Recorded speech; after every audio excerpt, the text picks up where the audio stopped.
Alright guys, we're back on Justin's truck. We have a problem with the starter. We suspect, we don't know if it's getting enough volts or if all this crappy wiring is creating a lot of resistance. So we are currently working on the starter solenoid. We are cleaning up these contacts. They look pretty bad. And then we're gonna trace the wiring down and see what's up with that. We also have tried jumping it and it just clicks and then spins off. So we might need a new starter. It might just be wiring. We'll track that down. So I got some emery cloth right here, which is just cloth with sandpaper on it. And I am, if you can see it, I am just taking it, shoving it in between these and sanding all this corrosion off. And then we tracked, the starter is right over here. Snake down in here. That right there with that heat shield on it. So we tracked the wires from there coming over the brake booster into this wire loom. Also, it comes into this mangled mess right there. So we decided to go with the biggest one, which is the corrosion on here. So we're just sanding this down now. And then we're gonna test it again and see how it turns over. I think our next course of business is actually trying to hit that starter solenoid on the starter with a hammer or a screwdriver, maybe jump it. And that can take out either the wiring, or if our solenoid is bad, we can make it jump a little bit on those brushes and then we can hopefully catch something. But I honestly think it's something with this wiring. All right, we are checking the power from the battery to the solenoid and the starter. So we got Justin in the truck working the key. I think you also need to put the clutch in. I don't know if that's gonna affect it switcher wise, but it might. So we got on here, we have 11.75 volts in the battery. And if we go to this, we got a little bit of power around some of these points on here. So go ahead and put that clutch in and then key on, don't crank. All right, so now, any of these changing? Doesn't look like it. All right, I'm gonna try to reach down in here for this starter and see if we are getting any volts.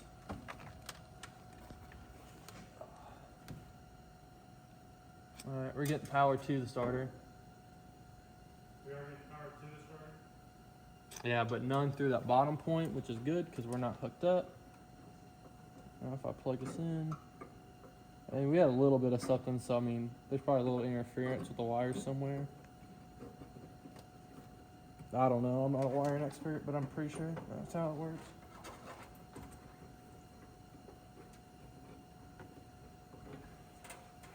Can't get this thing to snap in there. Alright, I'm gonna have to say that's good.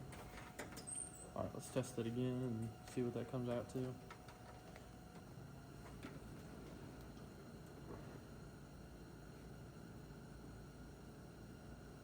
Alright, we got a little more power. Alright, let's try cranking it.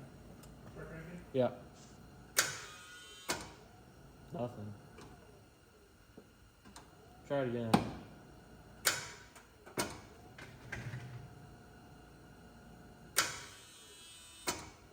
Yeah, it's just not turning the motor over. Well, do the starter solenoid, did you plug it back in? Yeah, but try it again.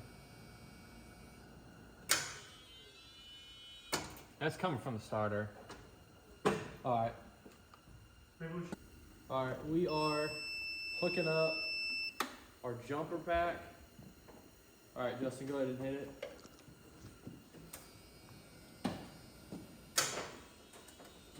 We're not getting anything now. So I'm gonna go ahead and try to jump these points. If I start jumping, push me off this, please. Alright, you ready?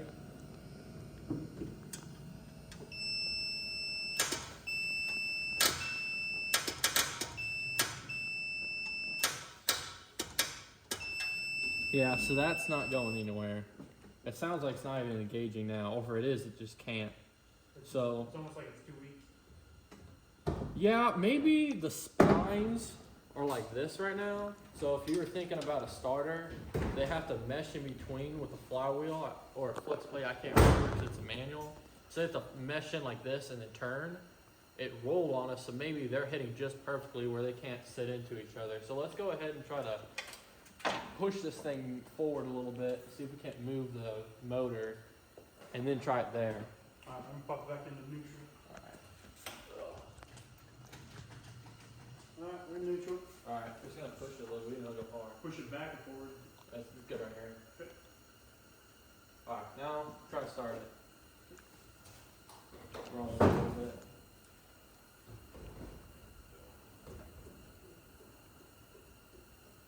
Gotta find the key. This is all so we don't have to mess with wiring. Hopefully it's the gears. Isn't it the beams?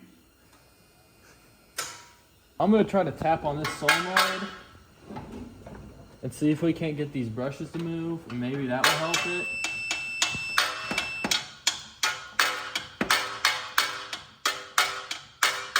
Alright. It fell to the bottom, we're good. Let's try cranking it. We're not getting anything. Alright. We're gonna have to pull the starter and see what's up with it. Oh, we're still using 12 volts for the battery. What do you mean? Like to Is the it starter? like the battery's charged? I mean, we're Well, I guess 11.5. if it wasn't charged, you'd sit there and go click, click, click, click, click, click, click. It just click over and over. Yeah, the starter is trying to engage, or trying at least, and so. All right, we're gonna pull this starter and see what's up with it. All right, so we got Justin in here. We're gonna remove this starter now. Drop the wrench down there, so I'm just trying to figure that out right now. Not falling in. All right. So there's 2 bolts. Both of them are going to be, you got to move this heat shield out of the way.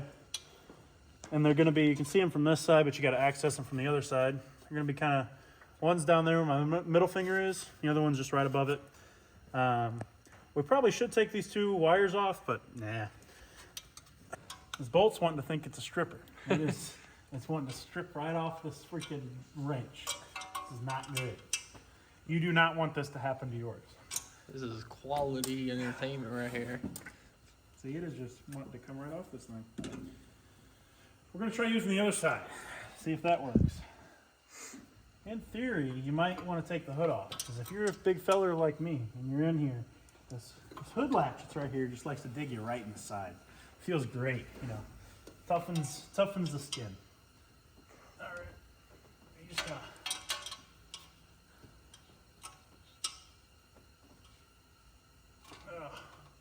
There we go. It actually might be loose. Nope, just kidding. You guys want to pop this hood off? Fuck. It did. All right, guys. Still working on Peyton's taking off the starter. So what we ended up doing was the relays, or the wires, they just connect right there on that bolt. That's right here and here. And we used a, what was it, a 14? We used a 14. This is after we took the heat shield off, as you can see. 9 on the small and a 14 on the big. 9 on small, 14 big. And the heat shields were held on by these 2 bolts right here. And so now we're just working on actually taking the whole thing off, which is another 2 bolts in the back that you can hardly see. You can see one right there above my finger, but on that side it's a little harder to see. But once that's off, we'll update you guys again. All right, guys, we're gonna end the night there. Took the starter off, and we're gonna leave it off tomorrow. We're gonna test it. We're gonna take it to one of the local auto shops and have it tested. If it tests bad, then we're gonna go ahead and buy a new one. If not, then we're gonna jump to the next stage of troubleshooting this. Honestly, I don't know what else it would be other than the starter, because the engine turns over.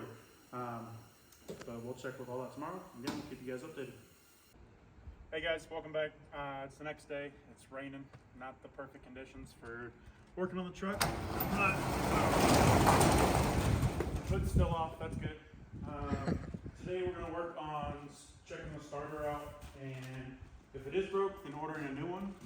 If not, then taking the next step and figuring out where to go from there. Alrighty, we're going to get the starter tested. We will film a little bit of that, and then we'll be back at the truck. Hey guys, we just left Advanced Auto Parts. We called O'Reilly's and AutoZone. The ones local to us don't have any, but there's one about 15 minutes down the road that does have one.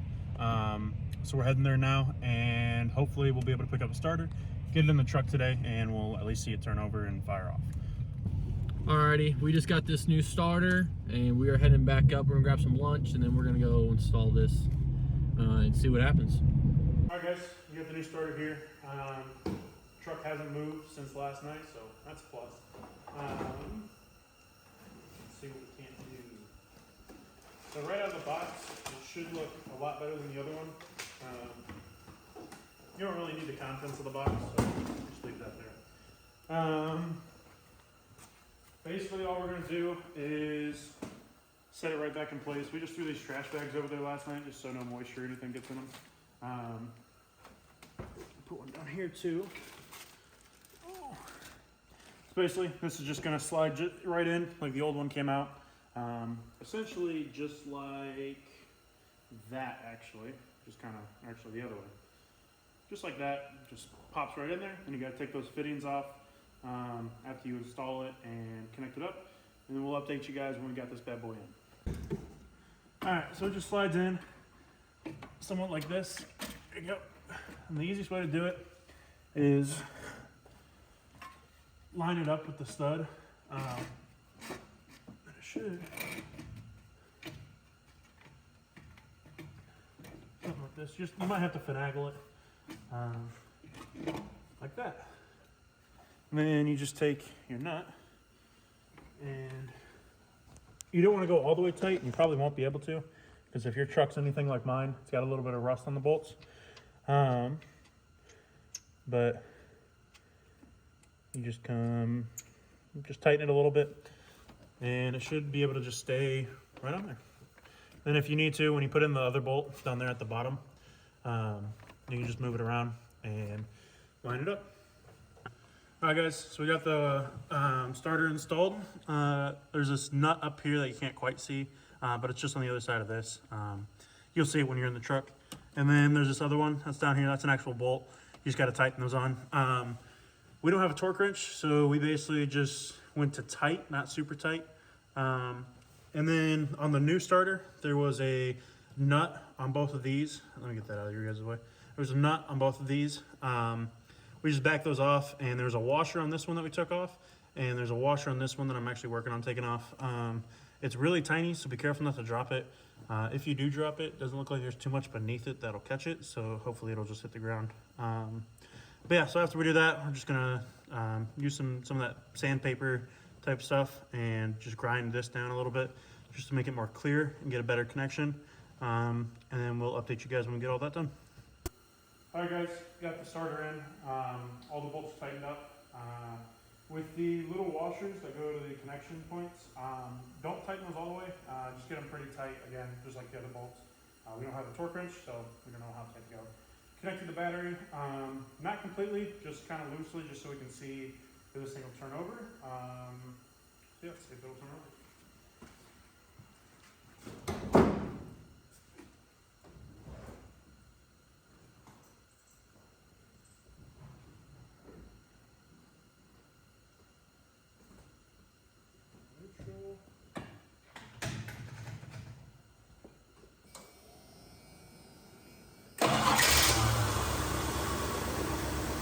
There you go.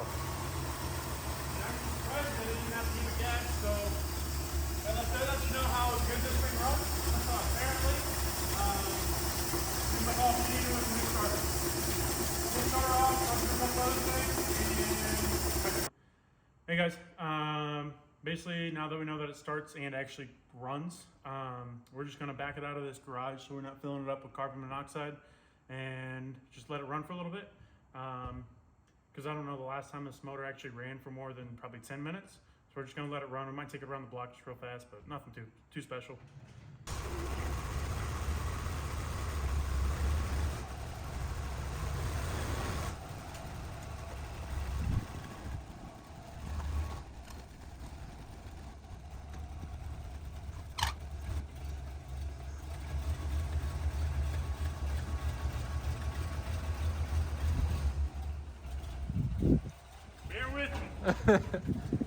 It's a manual and it hasn't been ran in probably 6 months.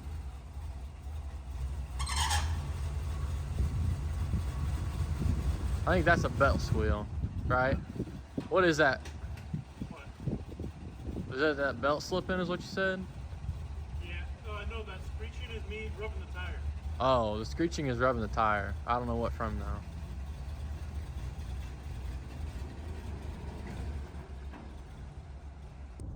Well, it's running smoother now. We're gonna just try to take it around the block and see how overall she does. Turn off the light. Try not to hit our cars. I know one thing that we're gonna have to replace is this clutch. We let it just set. The hinge point where it goes back to the transmission's loose, so it just kind of bounces. Overall, though, she doesn't run bad for a 35-year-old truck, 55-year-old truck, something like that. 85, 90, yeah, about 38 years old. So overall, pretty smooth. I'm happy with it. And we're smoking, but not too bad. You can't really see it right now when we're driving, but we'll just do a couple laps in this, see how it goes. She is a 4-speed. Well, what's the stats on this? 4-speed, slant 6. Yeah, so they considered it a 3-speed with overdrive. You don't really use that overdrive too much unless you're highway driving. It's got the slant 6, 3.7 liter, 225 cubic inch. I don't know much about it. Bought it off my grandpa. And he bought it off some old farmer guy that didn't know much about it either. His number's somewhere up here. Thinking about contacting it. I guess it wouldn't hurt, but basically that's the amount that I know of it. The odometer reads actually just rolled over to 180,000. Look at that, guys. You guys got to be with us for 180,000. That's a trip. Windshield wiper should work. There they go. Oh, those are nice. Oh yeah, They work. they work great. Oh my God, are those new? Yeah. You put new windshield wipers No, on? you put new windshield wipers on. I did. Oh, did I? Yeah, remember when you bought the clay bar and stuff? That's another video you guys will see. We got a bunch of clay bar and Clay bar, some compound and polish. And we're gonna try to actually clean this thing up once we get the car rebuilt. we've hit a couple spots and the paint actually still looks to, in the most part, besides the rust, aka weight reduction, or aero package, however you want to put it, seems to be in decent shape. So overall, not bad. We would take this out on the road, but number one, the hood's in the back, and number two, the insurance I have on it is basically just storage insurance, which is why we're not leaving that gate. We're just doing like the Indy 500, doing laps. Basically a race truck. All right, guys. So we're gonna end the day there. Basically, to wrap up the day, we took the starter out last night. Went to the auto parts store, got a new one, put it in, showed you guys how to do all that. Put the heat shield back on it. Reinstalled the air cleaner. Tightened it all up. And then we took it outside, let it run for a little bit, did a couple laps around the block that we have here. And basically just try to cycle some of the new gas through and just see if some of the gaskets and stuff can fill back up with oil. And it seems to be doing fine. Now, next time, we're gonna try to take the carburetor off and rebuild it. But that won't be for a little while because we gotta order one of those and not the easiest things to get. So yeah, we'll catch you guys on the next video.